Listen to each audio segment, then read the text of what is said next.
Tara mga kamamshi, samahan niyo ako maggulay ng ginataang langka. Ngayon mga kamamshi, simpleng luto lang naman ang gagawin ko. At ito nga ang dalawang langka mga kamamshi, bigay lang to kay mama. Kaya, ayan, gugulayin natin. Kayo ba mga kamamshi, anong style nyo sa pagluluto? Share naman dyan. Naku mga kamamshi, ako simpleng luto lang sa ginataang gulay pero siguradong mapaparami talaga ang kain. Lalo na mga kamamshi, pag gatang-gata talaga ang pagluluto mo nito, sigurado talagang may masisira na naman ang diet. So ayun nga mga kamamshi, dito pa rin tayo sa pagbabalat ng langka. Ayan, dito tayo natatagalan halos. Di ko alam kung umabot to ng 30 minutes sa pagbabalat ko. Struggle talaga malala mga kamamshi dahil madikit yung dagta. Ayan, kaya ingat-ingat sa pagbabalat.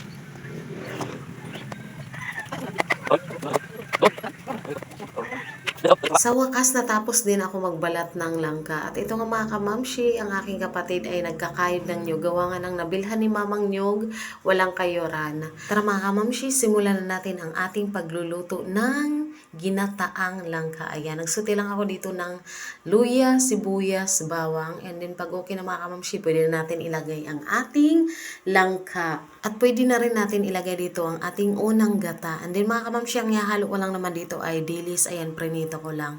Ayan, takpan natin at lutuin ng mga ilang minuto.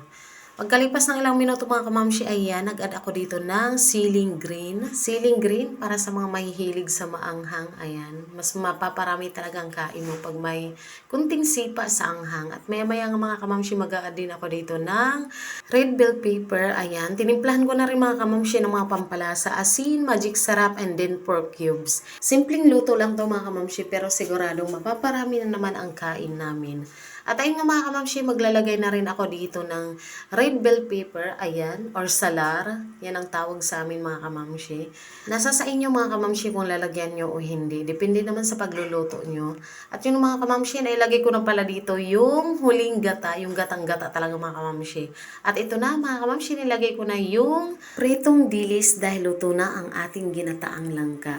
So yun lang mga kamamshi, thank you for watching. Don't forget to follow my Facebook page, Ma'am Shelisa, para updated kayo sa lahat ng mga i-upload ko mga video.